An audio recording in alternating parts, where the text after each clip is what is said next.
My name is Lyra Voss. I am 31 years old, and going home has never been easy for me. One evening, I went back home for my mom's birthday dinner. I told myself it would be okay. It was just a meal, and I could smile through it like I always did. I even brought my mom's favorite cake, the one from the small bakery downtown, where people line up very early in the morning. I carefully put the cake on the table and sat down, hoping that maybe this time things would be different. At first, the room was warm and full of happy talk. I could hear voices I knew, the sounds were familiar. But then, without warning, my older sister pushed her chair back, looked at me, and said something that felt like it was planned. Actually, nobody here even likes you. For a moment, I thought time should stop. Someone should have gasped, asked why, or looked confused. But nobody did. I could see on my parents' faces that they already knew she would say this. It was like a quiet truth I had always felt, but didn't want to believe. I did not argue. I did not ask why. My hand stayed steady as I cut one last bite of cake, ate it, and put my fork down. I told them to enjoy the rest of the evening, and walked out the front door without looking back. 3 weeks later, I got a phone call. The voice on the other end sounded scared and rushed. They said my family was in big trouble. I answered softly, I know. But before I continue, tell me this. If it were you sitting at that table, what would you have done? Also, where are you watching this from? And what time of day is it? I want to know how far this story goes. A few years before that night, things in our family started to change slowly, quietly, like a door closing little by little. I was working hard, moving up in my job, and building a life that felt steady, even if it was quiet and private. At the same time, my sister Sable was trying to figure out what she wanted to do with her life. She tried one idea after another, starting excited but finishing tired. Our parents always talked about her with hope, like the next idea would be the one that changed everything. One afternoon, my mom, Maris, called me. Her voice sounded light and convincing, the kind she used when she already made up her mind and only needed me to agree. She said the family had an idea to help Sable, something that would give her a steady job and a sense of purpose. They found a space downtown for a small cafe, something warm and charming that could become a place where people in the neighborhood wanted to go. Mom said Sable just needed a chance, and all she needed was for someone in the family to believe in her. When I asked how I would help, Mom explained that the bank loan would be easier if it was in my name. She made it sound simple, logical. Dad agreed. He said families are supposed to help each other, especially sisters. There was no anger in his voice, just a message. If I said no, I would be the one causing trouble in the family. I hesitated, not because I didn't trust Sable, but because I knew how big the responsibility was. Still, I wanted peace, so I agreed to sign the loan papers and give the money for the cafe. We signed the papers a week later.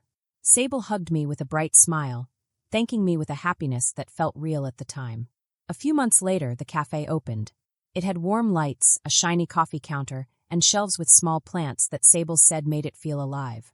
She worked as the manager, greeting customers, making menus, and making the cafe cozy. I worked in the background, doing bills, ordering supplies, and making sure loan payments were on time. I didn't mind being invisible.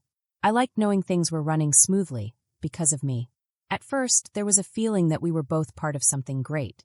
Our parents praised Sable for being creative and working hard. I was happy for her even if nobody thanked me. I told myself helping my family wasn't about being noticed. It was about making sure the people you care about succeed. I believed that deeply. Over time, the cafe got a small group of regular customers. People liked the space, the drinks, and Sable remembering their names. I saw her confidence grow. She took charge in a way I had never seen before.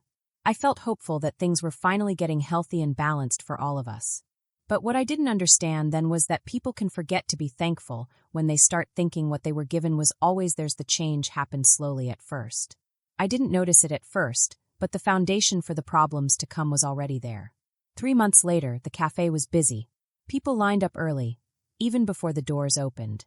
Students stayed all afternoon, typing, talking, drinking cold coffee that dripped on the tables.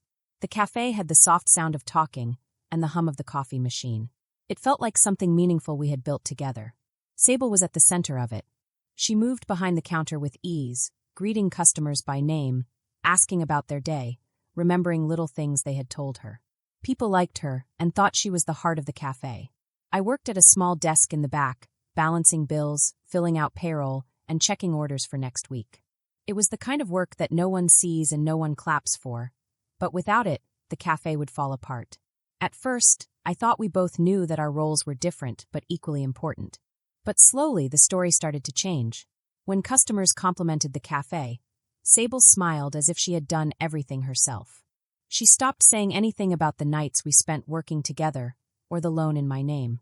I told myself it didn't matter who got credit as long as things were stable. It was easier than facing the truth. Mom started coming by more often. She sat near the counter talking to customers, putting her hand on Sable's arm like she was proud.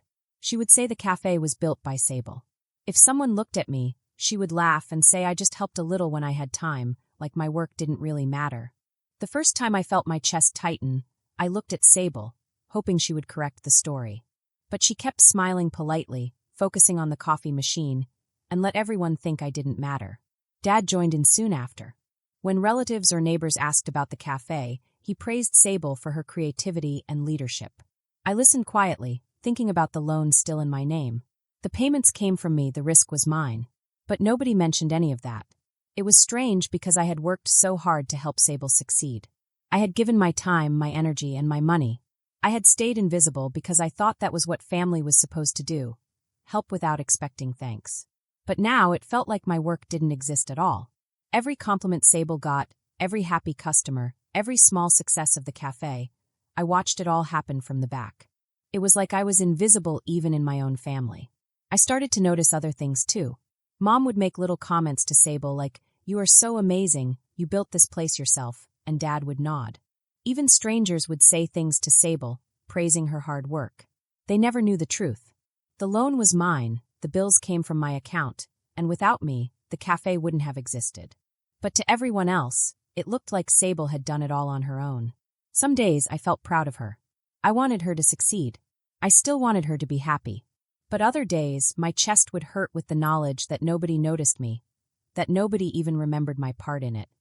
I tried to remind myself that helping someone you love is its own reward, but it was hard when the world, and my own family, ignored the truth. I began to spend more time outside the cafe. I started taking walks, going to quiet places where no one would say my name or expect me to do something. I wanted to remember who I was without the weight of everyone else's expectations. I needed to see that I mattered somewhere, even if it wasn't at home, even if it wasn't at the cafe. Sable kept getting praise. The customers loved her, and she loved the attention. Mom and Dad spent more time visiting the cafe, always smiling at Sable, always making her feel like she was the most important person in the room.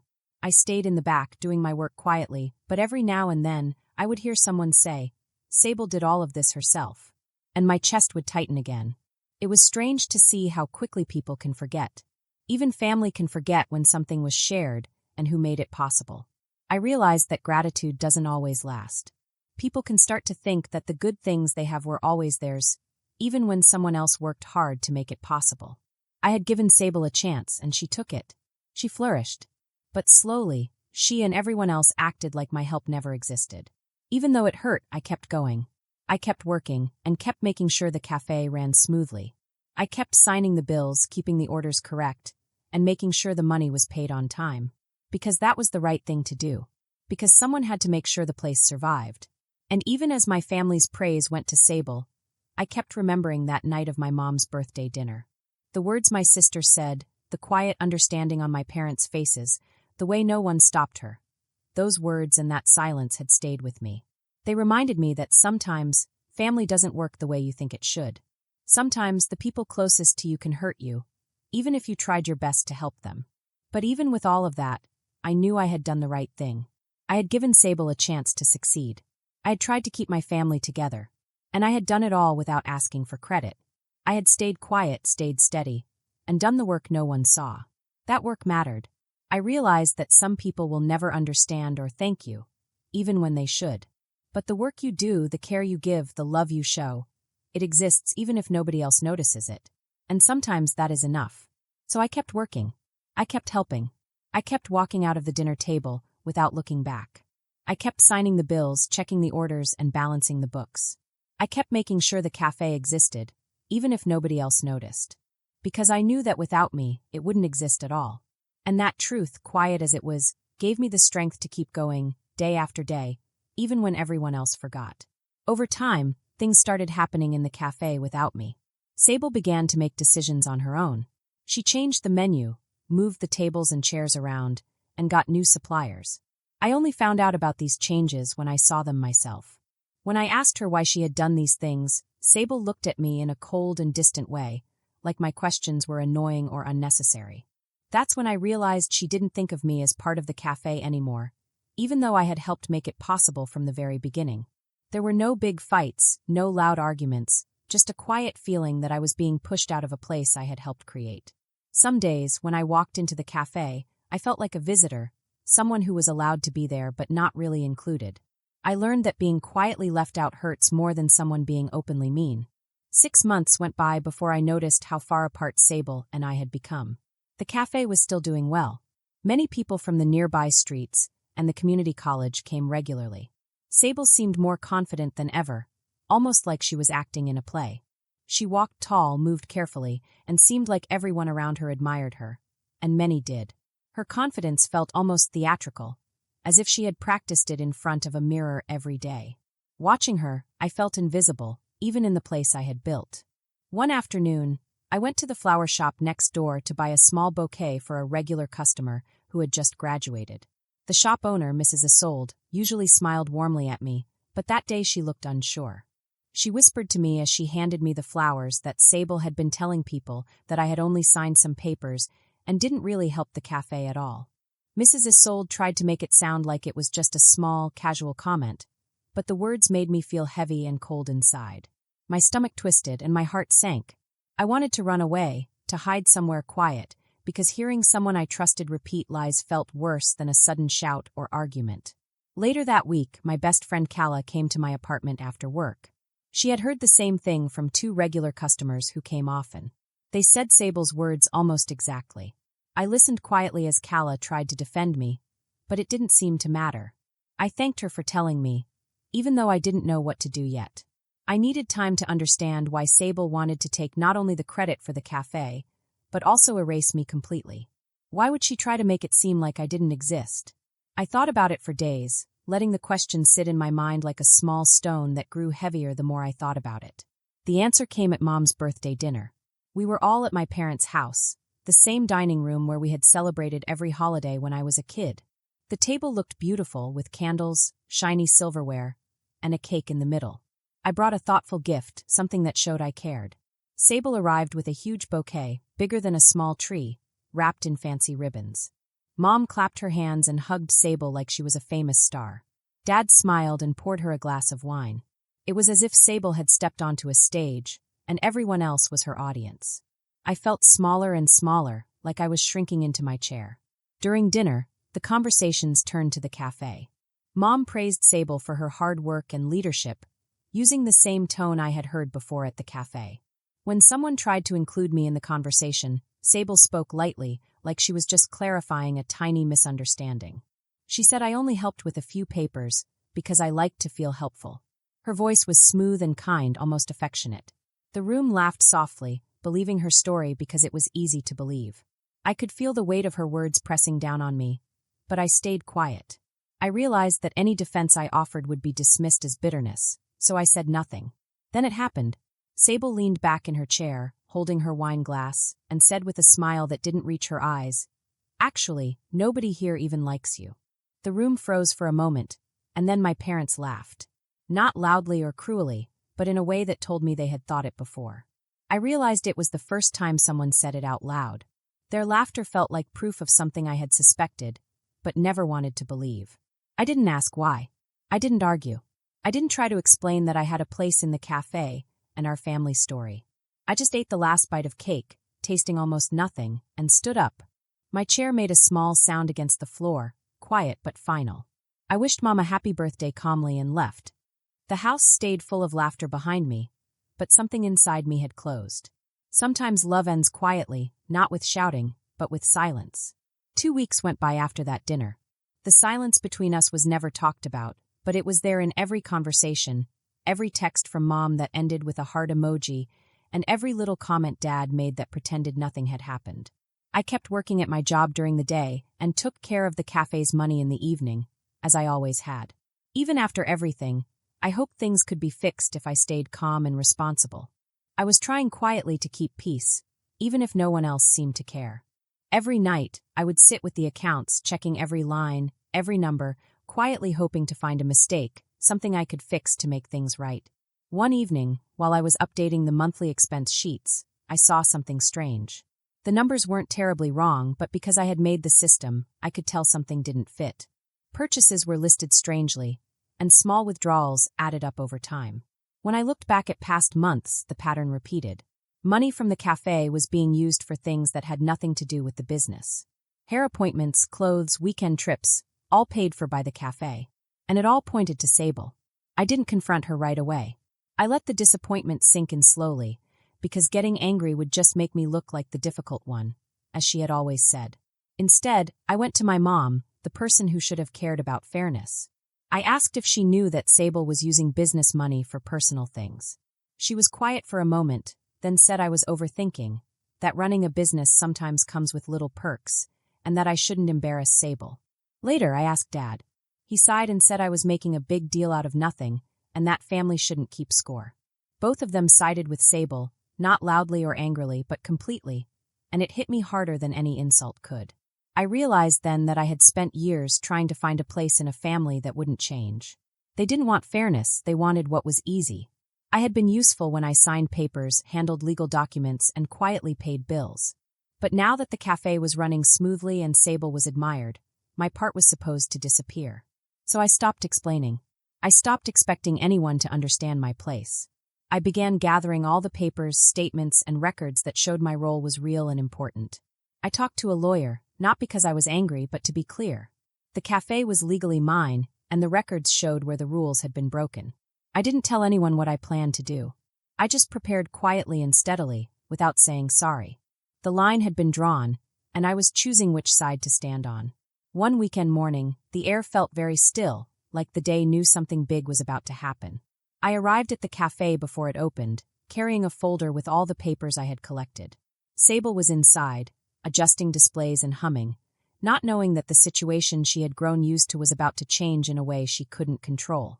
I sat at one of the tables and asked her to join me for a moment, speaking in a calm tone that didn't invite argument or delay.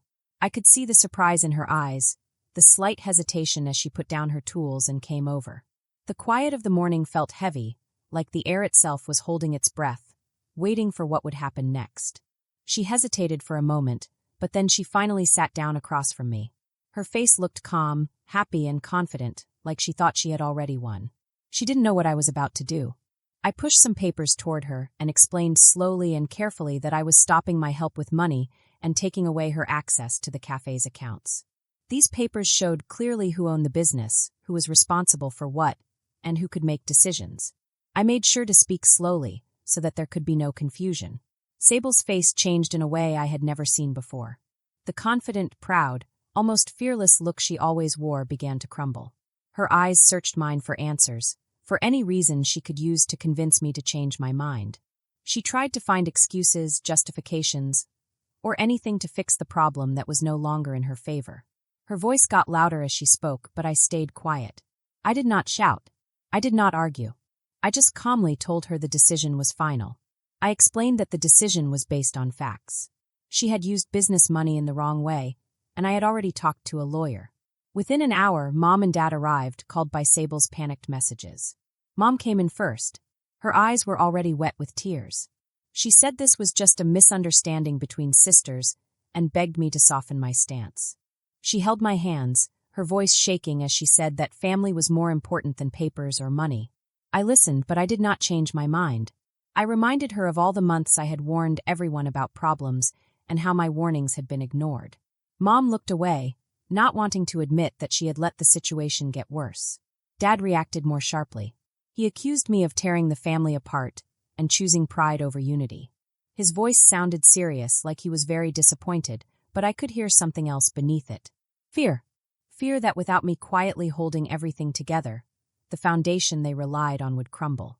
I had always been the one who made sure things ran smoothly, who did the work no one else wanted to see. Without me in that role, everything they depended on was at risk. I did not raise my voice. I did not argue. I simply said that if family only worked when I stayed quiet and did everything for everyone else, then that was never true family. When they realized my decision was not going to change, the conversation ended. Mom cried. Dad paced back and forth. Sable stared at me like I had ruined her life. No one admitted their mistakes. No one thought about the choices that brought us to this point. They only reacted to what had happened. By Monday, Sable no longer had access to the cafe's money or accounts. Almost immediately, the business began to stall. Suppliers called to ask why payments had not gone through. Schedules could not be maintained. Customers noticed the disarray. The once lively and cheerful cafe felt quiet, even a little sad. I did not celebrate. I just watched. This was the result of taking my work for granted. The structure I had quietly built to keep the business running could not run on its own. There were no dramatic fights, no shouting, no cruel words, and no feeling of victory. There was only clarity. I had drawn a boundary. I was standing on my side of it, and there was no going back. A few weeks passed. Life in the town went on as if nothing had happened, but small changes began to appear. I no longer went to the cafe every evening. The financial accounts I had kept carefully, and the systems I had managed were no longer running smoothly. At first, it was small things. Payments were late. Suppliers called more often and left firm reminders instead of friendly messages. Orders came in late or were wrong. Machines that needed regular maintenance began to malfunction. These problems might have seemed like accidents to outsiders, but anyone who understood how the cafe worked knew the cause. The cafe had depended on systems that no one else had learned or maintained. Without them, the pace of decline sped up. Customers noticed the change too.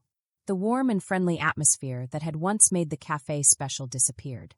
Sable tried to make up for it by being louder and posting online about the cafe, but shouting could not fix what was broken. In a small town, people trust businesses that are steady and consistent. When consistency disappeared, so did trust. I heard from others that fewer people were visiting. Chairs sat empty during hours that had once been busy and lively. The energy in the cafe had shifted, and everyone could feel it. Mom and Dad did not speak to me directly about the decline. Instead, they sent small messages, careful and rehearsed, as if the events had never really happened. They said things like, "All businesses go through hard times," or "families should support each other," ignoring the real causes. In their story, my decision to stop helping came first, and the decline of the business was the result of my unwillingness to give more. The truth was different. The collapse of the cafe had started long before I stepped back. It started when my work was taken for granted and ignored. One afternoon, Kala came to visit me. Kala never solved my problems. She helped me see things clearly when I needed to think. She did not come in a hurry or with drama. She knocked, walked in, and sat quietly. After a few minutes, she said something I had already suspected. Sable had been telling everyone who would listen that I had abandoned her, that I was jealous and mean. The story was not new. It relied on old ideas and emotions that people already believed. Kala watched my face carefully, waiting to see if her words upset me. They did not. The truth did not need defending. Within a week, the cafe closed. There was no announcement. The doors just stayed shut. The windows stayed dark. The sign out front remained, but the quiet inside said everything. The town did not erupt in gossip or spectacle. People simply adjusted and continued with their lives. The fall of something built on weak foundations is quiet. It does not make a lot of noise. It settles. During this time, I prepared for my own life. I found a small apartment in a town 2 towns over, closer to my workplace. It was quiet, and the morning sunlight came softly through linen curtains.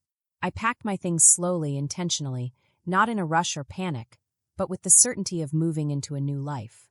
There were no dramatic goodbyes. No one asked where I was going, and no one tried to stop me. I left with what had always been mine, my calmness, my clarity, and the understanding that peace is something I could choose, not something I had to wait for. Time moved gently in the new apartment. Mornings were quiet except for the soft hum of the heater and the sounds of the neighborhood waking up. I arranged my furniture carefully, not because I loved the objects themselves, but because I wanted my life to be shaped by my own choices.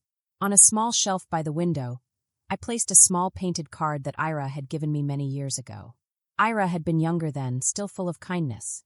The card showed a sky with clouds painted in soft watercolors. Written on it in Ira's careful handwriting were the words, "You always make things better." The paint had faded, and the edges were slightly curled, but it still carried warmth. It reminded me that not every moment in my family home was full of conflict. There had been laughter, shared meals, and small acts of kindness. Those memories did not erase the hard times, but they existed alongside them. People and relationships are rarely simple. They have layers. There are moments of tenderness and moments of hurt, moments of loyalty and moments of blindness. There are times when people try and give effort, and times when they neglect. I kept the card where the sunlight could touch it. I did not keep it to cling to the past, but to honor the parts of myself that had always been genuine, patient, and giving. I did not regret loving my family. My only regret was how long I had let love replace boundaries. I thought often about responsibility, about what it means to care for people. There is one kind of responsibility that nurtures connection, built on care and respect. There is another kind that takes everything from one person, expecting them to carry all the weight for everyone else. For many years, I had confused the second kind for the first. I thought if I worked hard enough, stayed long enough, and gave enough, the balance would eventually come. But some structures are not built for balance. Some people like it better when someone else stays quiet instead of reflecting on their own behavior. Leaving was not abandoning my family. It was the moment I stopped abandoning myself. Life in the new town moved in a way that surprised me. I learned the rhythm of the local market. I chose new coffee beans from a vendor who told stories about each roast. I walked along paths by the riverbank and allowed my world to expand beyond what I thought I had to endure. I was not happy every day because healing is not a straight path. But there was room to breathe, and that was enough to begin. Boundaries are not selfish. They are not a rejection of love. They are about knowing your worth and understanding that care cannot exist without mutual respect. No one has the right to demand your silence, your work, or your forgiveness simply because they are family. Protecting your well-being does not diminish the love you have given. Instead, it allows you to choose relationships that are healthy, kind, and fair. It allows you to live a life that is steady, calm, and filled with clarity. It allows you to make your own decisions about your world.